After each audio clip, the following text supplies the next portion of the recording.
My ex-mother-in-law crashed my delivery and claimed my baby was her son's, sparking chaos, but the explosive truth that followed shattered her world forever. I'm 27 years old, female, and was previously married to my ex-husband, who is 28 years old. We got married when I was 23, and our marriage lasted for 1 year and 5 months, I think, before we decided to go our separate ways. It was a mutual decision because neither of us could imagine spending the rest of our lives together. We were so sick of each other that we couldn't even be in the same room without fighting. So, it was best for us to get a divorce and move on. My parents were okay with it because they knew they couldn't meddle in my life. My mother-in-law, however, wasn't okay with it. She was one of those people who believed that getting a divorce meant giving up on the marriage and that we should always keep trying to make things work. That's why she never left my father-in-law despite knowing about his multiple affairs over the years. I didn't belong to the same school of thought, and I tried to explain that to her as gently and politely as I could because she'd been very nice to me for as long as I'd been married to her son. I felt worse about breaking her heart than I did about the divorce itself. The divorce was finalized about 2 years ago, and that was the last time I heard from or spoke to my ex-husband. I moved to a different part of the city for work after that, and we didn't want to keep in touch. We also didn't have many friends in common. Just maybe 2 people we were both close to since we'd all known each other from our first internship. I didn't know what he was up to for the last 2 years, and I assumed he wouldn't know about me either. We didn't even have each other added on social media anymore.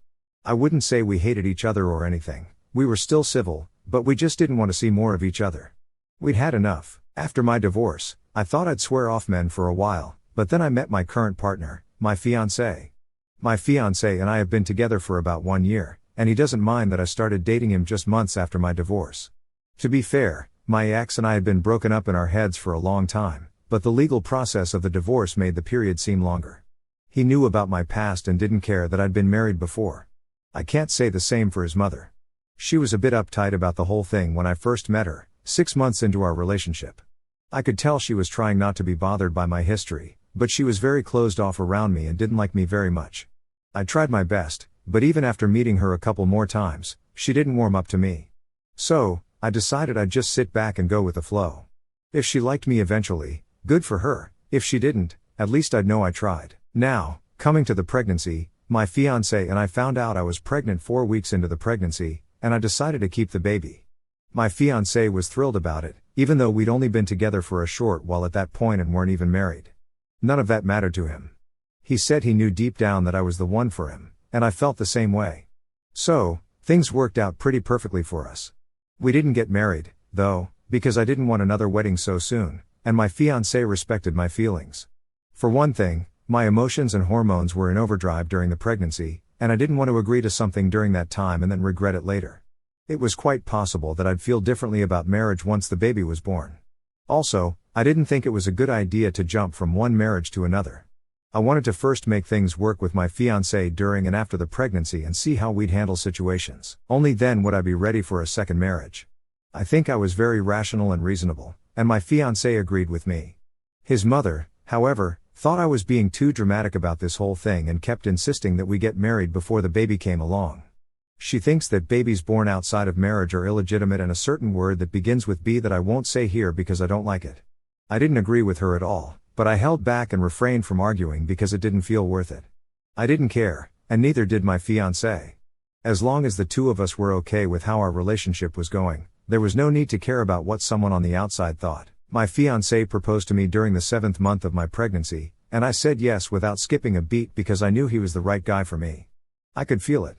I'd never felt that way with my ex, so I knew this was for real. Marriage could wait, but at least we were engaged to be married, and that was something.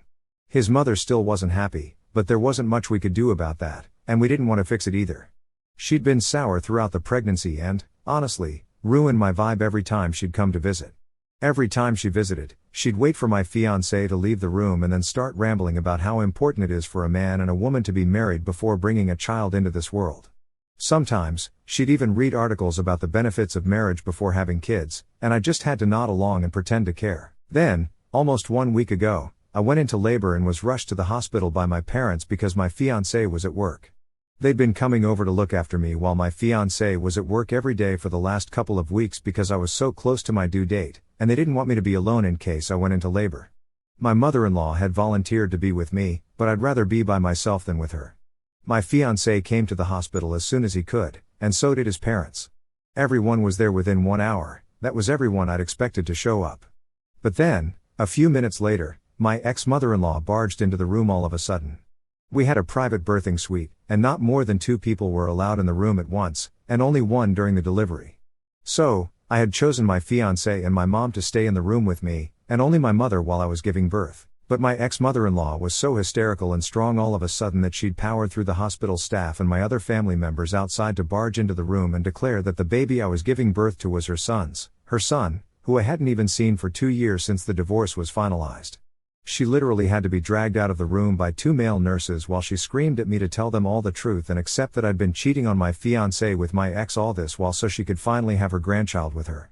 I was shocked and didn't understand what the hell was going on, nor did I know what to make of the absurd things she was saying. Unfortunately, she'd said it all loud enough for probably the entire hospital to hear. While my fiancé was shocked, he tried not to let it get to him. His mother was suddenly outraged and stormed into the room, requesting my mother to leave so she could speak to me. When my mother refused, she started arguing with her right there in her shrill voice. I was in labor and really couldn't have cared less about anyone else's feelings at that point, so I yelled at her to get the hell out, or I'd make security throw her out instead. I had tried my very best to keep my cool throughout the pregnancy, but while in labor, I was already in a lot of discomfort and pain, so I really couldn't be bothered to deal with her crap as well and finally lost it. Even the nurse in the room was surprised at my outburst because she'd been trying to get my fiancé's mom out of the room for 3 minutes, but she'd been too busy arguing with my mom. After I yelled at her, she finally had the decency to leave. I then tried to focus all my energy on getting the delivery done, and a couple of hours later, I'd given birth to my son. I still didn't want to think about my ex-mother-in-law and her sudden reappearance, so I told everyone except my fiancé to go home, and I'd meet them later while I spent the night at the hospital since it was already pretty late by the time I gave birth, a little past midnight. My fiancé was really sweet afterward and didn't bring up anything I didn't want to talk about. He just stayed with me and took care of me throughout the night. The next day, we came back home, and I told my fiancé that I didn't want to see his mother for a couple of days, and he had to make sure she didn't come here. I told him all about the way she'd been getting on my nerves throughout the pregnancy, and he looked surprised because he thought his mother actually liked me. After I told him everything, he assured me not to worry and that he'd make sure she didn't come to see me or the baby until I was ready. After I was discharged from the hospital, it was finally time to talk to my ex and find out what exactly his mother had been up to. I didn't want to hide anything from my fiancé, so with him by my side, I made a call to my ex. Luckily, he answered because he'd probably seen this coming. On the phone, he explained that he'd been seeing someone for a while, and we shared similar names that sounded the same. He'd been trying to keep it a secret from his mother because she'd been hounding him about getting married again and having kids soon. He didn't want to introduce his new girlfriend to his mom and have her scare her away with her obsession to get her son to start a family. For some reason, his mother had assumed that my ex and I had gotten back together after she'd overheard him talking to his girlfriend on the phone one time about 3 weeks ago and had mistaken her name for mine since they sounded similar. Since then, she'd been asking about me, and my ex had allowed her to believe we were together again because at least that would prevent her from constantly nagging him about marriage and kids.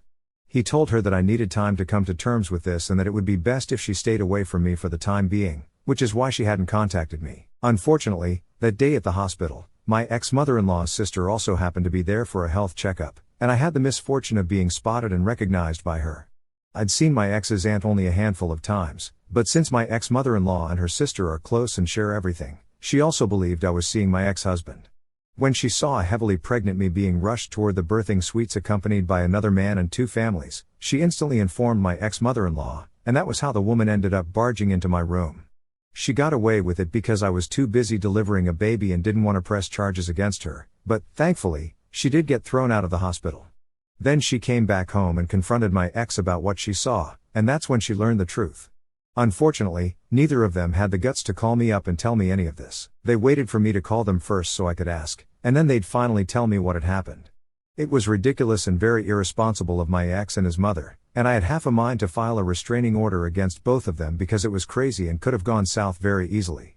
He apologized and told me that they were moving out of the state so he could live with his new girlfriend anyway, and I have nothing to worry about now. My fiancé was also really annoyed by all of this, and after the phone call, he told me that he'd been concerned and confused when my ex-mother-in-law barged in like that, but he trusted his gut because he knew I'd never do that to him.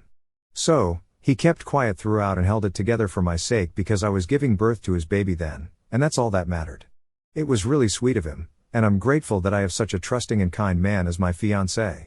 Once we knew the truth, we told our families about it as well, and of course, we expected them to be okay with it. But my fiancé's mother was far from okay. She wanted her son to get a paternity test done at the earliest and refused to change her mind even after she learned the truth.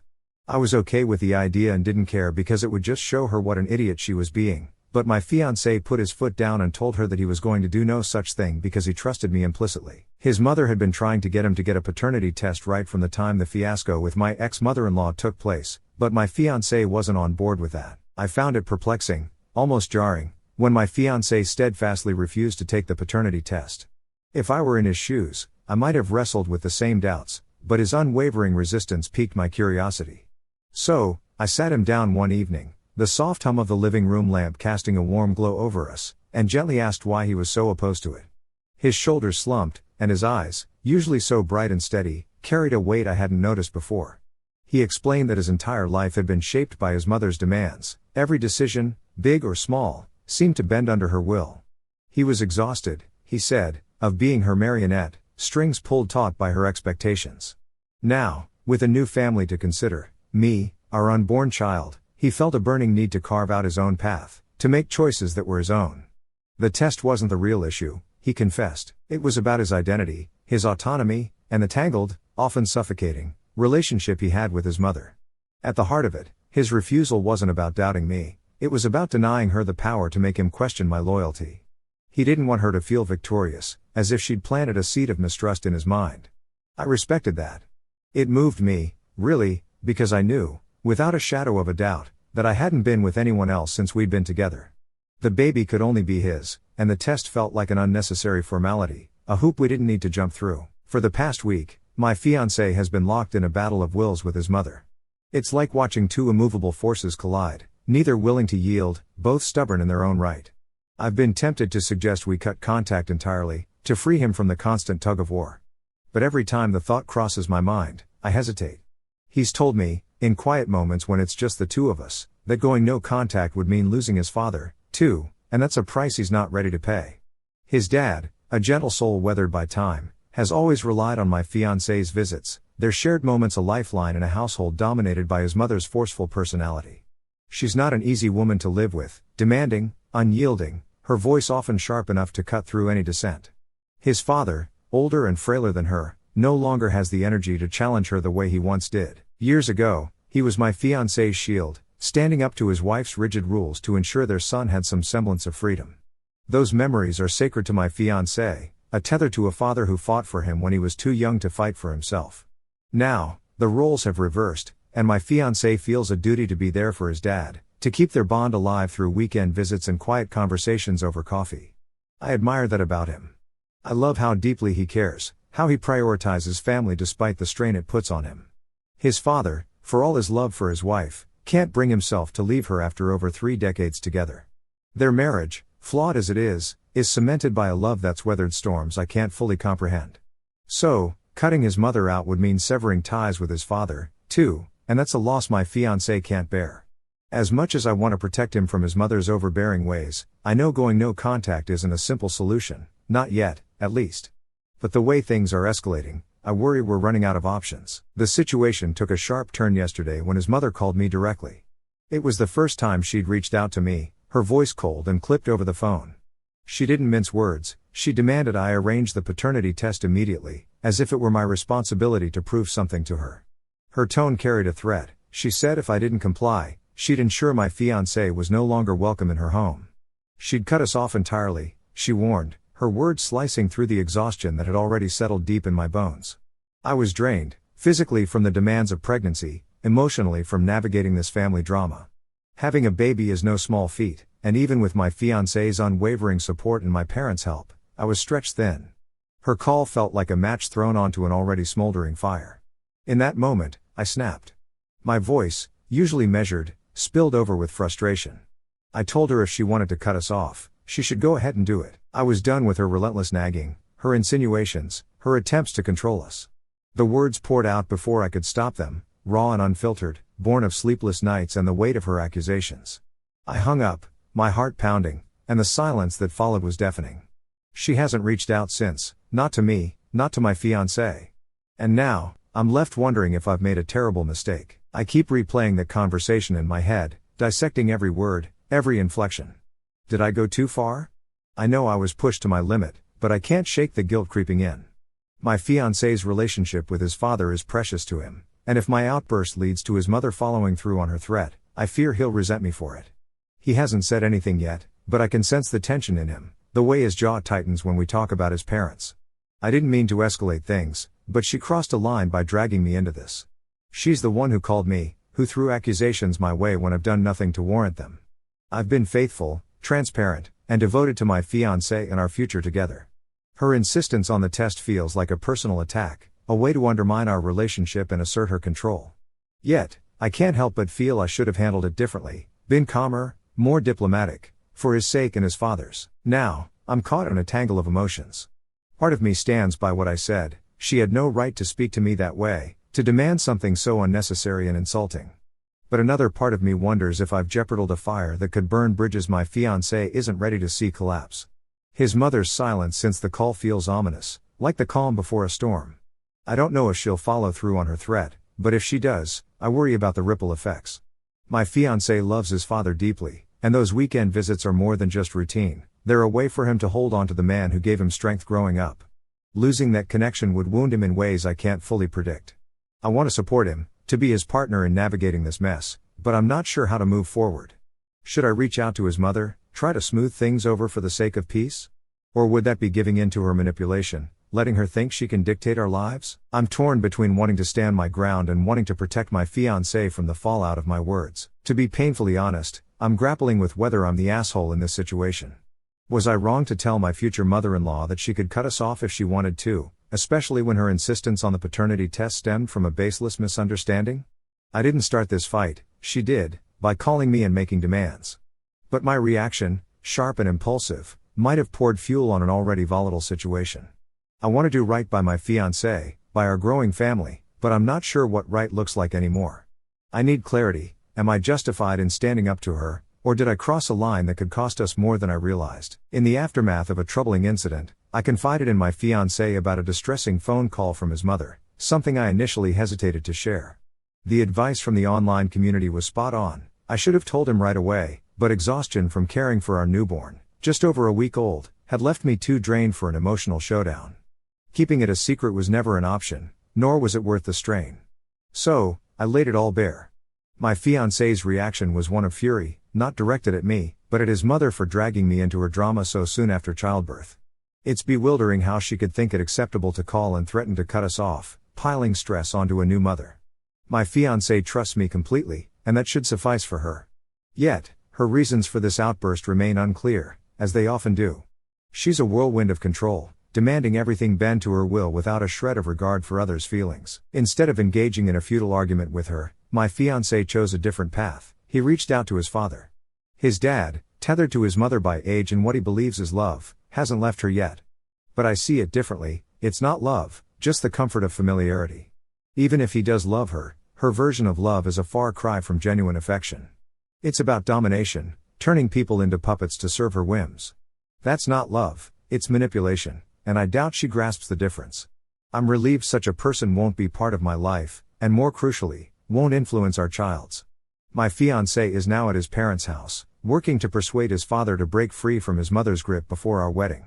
The last thing we need is her meddling in our ceremony or our future together. I'll keep everyone updated on what unfolds. The next day, my fiancé returned from his parents' home after a grueling 5-hour visit, and to my surprise, his father came with him, bags in tow. The visit was possible only because his mother, in her arrogance, assumed he was there to grovel and end our relationship. Instead, he stood firm, focusing on his father. She didn't call the police, too concerned about her pristine neighborhood reputation to make a scene. Her only weapon was her voice, screaming to drown out his words. His father was torn, caught in a web of confusion and loyalty, but my fiancé's persistence paid off. Slowly, his father began to see the truth. Their marriage had been hollow for years, sustained only by his unreciprocated devotion. Her love was a facade, a tool for control, not connection. After a heated confrontation, his father made the courageous decision to leave. Another explosive argument followed, with her hurling threats that she'd never take him back. But he was resolute. As he packed, her shouts echoed, but she didn't stop him once she saw his determination. When they left, she slammed the door behind them, a final act of defiance. Now, his father lives with us, alongside my parents, in our cozy, bustling home. It's crowded, but I cherish it. I've always dreamed of a lively, extended family, and now it's real. They're all pitching in with the baby and household tasks, treating me like royalty during this postpartum period. My mother-in-law, stubbornly absent, misses out on this warmth. It's her loss, and I can't muster sympathy for her choice. A month has passed since our wedding, a beautiful, intimate affair 2 weeks ago, surrounded by our dearest family and friends. My father-in-law is navigating a divorce, a painful but necessary step toward freedom. My mother-in-law remains estranged, convinced her silence is a punishment. In truth, we're unbothered, thriving in her absence. It's almost pitiful how she misjudges our contentment, but our family's joy overshadows her bitterness, and that's what matters. Life in our home is a vibrant tapestry of love and support. With my parents and father-in-law under one roof, every day feels like a celebration of togetherness. The baby, our little beacon of hope, is showered with affection, and I'm grateful for the hands that lighten my load. My fiancé, now my husband, has shown remarkable strength, not just in standing up to his mother but in fostering a space where his father can rebuild. The contrast between our household's warmth and my mother-in-law's cold control couldn't be starker. Her absence, once a source of tension, now feels like a gift. We've reclaimed our peace, and our wedding, free from her interference, was a testament to that. The ceremony was simple yet profound, a reflection of our commitment to each other and the family we're building. My father-in-law's presence there, a quiet victory, marked his first steps toward a new chapter. As he moves through his divorce, I see a man rediscovering his worth, unburdened by years of manipulation. My mother-in-law's refusal to engage only deepens her isolation, while we grow closer. It's a poignant reminder that love is about mutual respect, not control. Our home, though crowded, hums with laughter and shared purpose, and I wouldn't trade it for anything. The future feels bright, unmarred by the shadow of someone who thrives on discord. We're writing our story now, one of resilience and unity, and it's beautiful.